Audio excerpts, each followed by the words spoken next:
ሰላም ጽቡቕ ክትህሉ ምንዮተዩ ኣብዚ ቅድሚያት ከም ዝረኣናዮ ስነ ጥበባዊ ባራኪዮ ብሰንኪ ጋንግሪን እግሩ ስኢኑ እዚ ዘጋጠሙ ክስተት ሓንቲ ነገር እዩ ዘብርሃልና ንሱ ድማ ጋንግሪን እቲ ሓደ ካብቶም ከበድትን ኣስጋእትን ሕማማት ተባሂሉ ዝፍለጥ ጋንግሪን ንዝኾነ ሰብ ኣብ ዝኾነ ግዜ ብዘይ ምፍልላይ ከጥቅዕ ከም ዝኽእል እዩ ኣብዚ ናይ ሎሚ መደብ ካብዚ ተበጊስና ካብቲ ልሙድ ወረን ሻቕሎትን ወፃኢ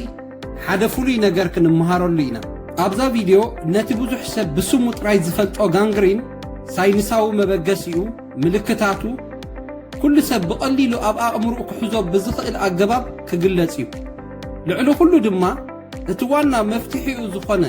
ህይወትኩምን ኣካላትኩምን ብፍላይ ድማ እግርኹም ካብዚ መዓት እዚ ንምድሓን ዝሕግዙ ግብራውያንን ቀለልትን ሜላታት መከላኸሊ ብዝርዝር ኣለዉ ስለዚ ነዚ ምክትታል ምስማዕ ጥራይ ዘይኮነስ ህይወት ንምድሓን ዝሕግዝ ፍልጠት ምጥራይ እውን እዩ ክሳብ መወዳእታ ተኸታተልዋ ነቲ ግዳይ ናይ ዝሕማም ዝኾነ ስነ ጥበባዊ ሙሉእ ምሕረትን ጥዕናን እናተመነና ሎሚ ብዛዕባ ጋንግሪን መበገሲኡ ምልክታቱ ከምኡውን እቲ ቀንዲ መልእኽተይ ዝኾነ መከላኸሊኡ ብዝርዝር ክንሪኦ ኢና ጋንግሪን ብቐሊሉ ክግለጽ ከሎ ሙማት ወሃዮታት ኣብ ገለ ክፋል ናይ ኣካላትና እዩ እዚ ሞት እዚ ዝፍጠር ድማ እዞም ወሃዮታት እኹል ደም ምስ ዘይረኽቡ ወይ ድማ ብኸቢድ ባክቴርያዊ መጥቃዕቲ ምስ ዝልከፉ እዩ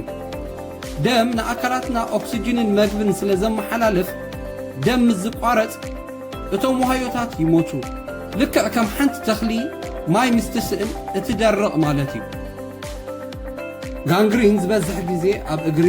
ኣጻብዕ እግሪ ኢድ እዩ ዘጋጥም ምኽንያቱ እዞም ክፋል ኣካላትና ካብ ልብና ዝረሓቑ ስለ ዝኾኑ ጸገም ናይ ደም ምዝውዋር ከጋጥሞም ዝቐለለ እዩ ክልተ ቀንዲ ዓይነታት ጋንግሪን ኣለዉ እቲ ቀዳማይ ደረቕ ጋንግሪን ወይ ድራይ ጋንግሪን ይበሃል እዚ ዝበዝሕ ግዜ ብዘይ ምብጻሕ ደም ዝመጽእ እዩ እቲ ዝተጠቕዐ ክፋል ይደርቕ ይጽልም ከምኡ ድማ ካብቲ ጥዑይ ክፋል ገዛእ ርእሱ ክፈላለ ይጅምር መብዛሕትኡ ግዜ ባክቴርያዊ መጥቃዕቲ ኣይህልዎን እዩ ወይ ውሑድ እዩ እቲ ካልኣይ ዓይነት ድማ ጥሉል ጋንግሪን ወይ ድማ ዌት ጋንግሪን ይበሃል እዚ ብባክቴርያዊ መጥቃዕቲ ብረኽሲ ዝመጽእ ኮይኑ እቲ ዝተጠቕዐ ክፋል ይደክም ፈሳሲ የውፅእ ሕማቕ ሽታ ድማ ይገብር እዚ ዓይነት ጋንግሪን ካብቲ ደረቕ ዝቐልጠፈ ኮይኑ ህይወት ኣብ ሓደጋ ዘእቱ እዩ ብኡ ቁልጡፍ ሕክምናዊ ክንክን ድማ የድልዮ ጋንግሪን ንዝኾነ ሰብ ከጥቅዖ ዝኽእል እኳ እንተኾነ ገለገለ ሰባት ግን ካብ ካልኦት ንላዕሊ ንጋንግሪን ዝተቓልዑ እዮም እቶም ቀንዲ ሓደገኛ ረቑሒታት እንተደኣ ርኢና እቲ ቀዳማይ ሕማም ሽኮር እዩ እዚ እቲ ዝዓበየን ዝተለምደን ረቑሒ እዩ ሕማም ሽኮር ንነርቭታትን ንቱቦታት ደምን ይጎድኦም እዩ እዚ ማለት ድማ ሕማም ሽኮር ዘለዎ ሰብ ኣብ እግሩ ቁስሊ እንዳሃለዎ ከም ዘይስምዖ ይኸውን እቲ ቁስሊ ድማ ብቐሊሉ ይጋደድን ይረክስን ብተወሳኺ ድማ ስርዓተ ዙረት ደም ኣብ እግሪ ስለ ዝዳኸም እቲ ቁስሊ ናብ ጋንግሪን ክዓቢ ይኽእል እቲ ካልኣይ ሕማም ቱቦታት ናይ ደም ፐሪፌራል ኣርተሪ ዲዚዝ እዚ ማለት ቱቦታት ደም ብፍላይ እቶም ናብ እግርን ኢድን ዝወስዱ ይጸቡ ወይ ይዕጸው እዚ ድማ ምብጻሕ ደም ናብዞም ክፍለ ኣካላት ይጎድል ብኡ ኣቢሉ ድማ ናብ ጋንግሪን የቃልዓና ሳልሳይ ሽጋራ ምትካኽ ኣብ ሽጋራ ዘሎ ኒኮቲን ንቱቦታት ናይ ደም የጽብቦምን የዳኸሞምን እዩ ሽጋራ ዘትክኽ ሰብ ንጋንግሪን ኣዝዩ ዝተቓልዐ እዩ ራብዓይ ከቢድ መጉዳእቲ ወይ መጥባሕቲ ከቢድ ቁስሊ ከቢድ ቃጸሎ ወይ ድሕሪ ገለ ዓይነት መጥባሕቲ ዝፍጠር ባክቴርያዊ መጥቃዕቲ ናብ ጋንግሪን ከምርሕ ይኽእል እዩ ሓምሻይ ስርዓተ ምክልኻል ኣካላትና ምዝዳኸም ከም HIV ኤድስ ካንሰር ወይ ንነዊሕ ግዜ ዝውሰዱ ከም ስቴሮይድስ ዝተባህሉ መድሃኒታት ንስርዓተ ምክልኻል ኣካላትና ስለ ዘዳኽሙ ንረኽሲ ባክቴርያ ከም ንቃላዕ ይገብሩና እዮም ሻድሻይ ኣዝዩ በረድ ዝኾነ ዝሑል ኣየር ፍሮስት ባይት ንነዊሕ ሰዓታት ንዝሑል በረድ ኣየር ምቅላዕ ቱቦታት ናይ ደም ክጭበጡን ደም ክሳብ ጫፍ ምብጻሕ ክቋርፅን ይገብሮ እዩ እቲ ሻውዓይ ድማ ልዕሊ ዓቐን ግጅፊ ልዕሊ ዓቐን ምኽሳዕ ንትቦታት ናይ ደም ጸቕጢ ይገብረሎም እዩ ብኡ ኣቢሉ እውን ንሕማም ሽኮርን ሕማም ትቦታት ናይ ደምን ስለ ዝወስድ ንጋንግሪን ዝተቐላዕና ኢና ኣካላትና ቅድሚ ምሉእ ብምሉእ ምዕናው መጠንቀቕታ ምልክታት ይህበና እዩ ነዞም ዝስዕቡ ምልክታት ኣብ ዝኾነ ክፋል ኣካላትና ብፍላይ ኣብ እግርና ወይ ኢድና እንተ ደኣ ኣስተብሂልናሎም ብኡ ንብኡ ናብ ሕክምና ክንከይድ እዩ ዘለና ሓደ ሕብሪ ቆርበት ምስ ዝቕየር ቆርበትና ፈለማ ይፎኩስ ሽምርር ከም ዝበለ ይኸውን ቀፂሉ ቀይሕ ሰማያዊ ወይ ብሮንዝ ዝሕብሩ እንዳኾነ ኣብ መወዳእታ ናብ ጸሊም ክቕየር ይኽእል ክልተ ካብ መጠን ንላዕሊ ምዝሓል ናይቲ ዝተጠቕዐ ክፋል እቲ ከባቢ ብኣንጻሩ ካብ ካልእ ኣካላትና ዝሑል ክኸውን ይኽእል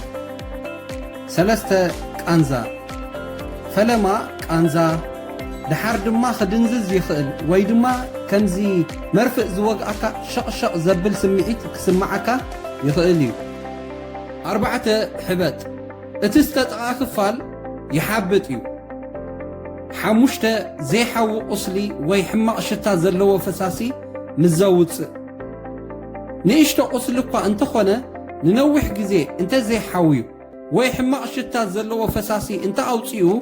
ናይ ሓደጋ ምልክት እዩ ሽዱሽተ ረስኒ እዚ ኸዓ ብፍላይ ምስ ጡሉል ጋንግሪን ተኣሳሲሩ ዝመጽእ እዩ ኣብዚኣ ሓንቲ ነገር ከዘኻኽራ ዝፈቱ ሕማም ሽኮር ዘለዎም ሰባት እቲ ሕማም ሽኮር ንነርቭታት ስለ ዝጐድኦ ኣብ እግሮም ቁስሊ እኳ እንተሃለዎም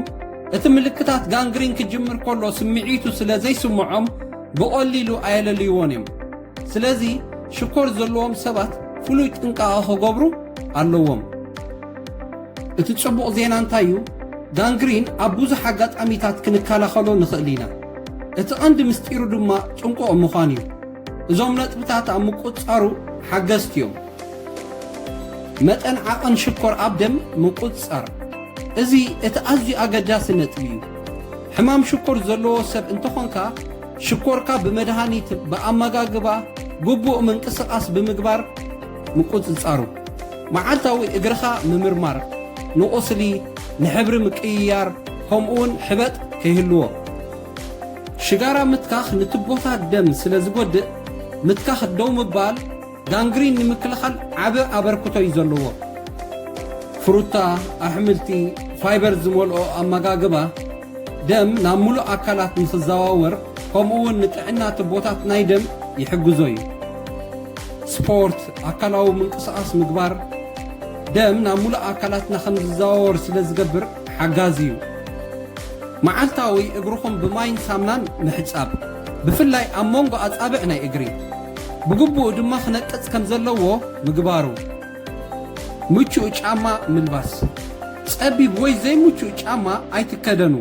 ንእግሪ ዝኸውን ምቹእን ሰፊሕን ጫማ ምረጹ ካልእ ጥራይ እግርኹም ምኻድ ኣወግዱ ብፍላይ ኣብ ደገ ወይ ኣብ ዘይትፈልጥዎ ቦታታት ከምኡ ድማ ጽፍርኹም ብጥንቃቐ ቁረጹ እዚ ክንጠቕሶ ዝጸናሕና ካብ ጋንግሪን ይከላኸለልና እዩ ንዝኾነ ቁስሊ ብኡ ንብኡ ቁልጡፍ ክንክን ግበሩሉ ንእሽቶ ቁስሊ እኳ እንተኾነ ብጽሩይ ማይ ሓጺብኩም አንቲሴፕቲክ ማለት ጸረ ባክቴርያ ቀቢእኩም ብጽሩይ ባንዴጅ እሰርዎ እንተዘይሓውዩ ወይ ናይ ረኽሲ ምልክት እንተኣርዩ ብኡ ንብኡ ናብ ሓኪም ሂዱ ከም መደምደምታ እዚ ንኹልና ናይ መጠንቀቕታ ደወል ክኾነና ኣለዎ ጋንግሪን ብፍላይ ኣብ እግሪ ንህይወትናን ንኣካላትናን ዓብ ስግኣት እኳ እንተኾነ ብጥንቃቐ ግን ክንከላኸሎ ንኽእል ኢና እቲ መልእኽቲ ቀሊል እዩ ንኣካላትና ነቕልበሉ ንዝኾነ ዘይልሙድ ምልክታት ኣቓልቦ ንግበረሉ ብፍላይ ድማ ሕማም ሽኮር ዘለኩም ሰባት ፍሉይ ጥንቃቐ ክትገብሩ ኣለኩም ነዚ ትሕዝቶ ሼር ብምግባር ንኻልኦት ብፍላይ ድማ ሕማም ሽኮር ንዘለዎም ሰባት ከም ዝመሃሩሉ ግበርዎም ሰላም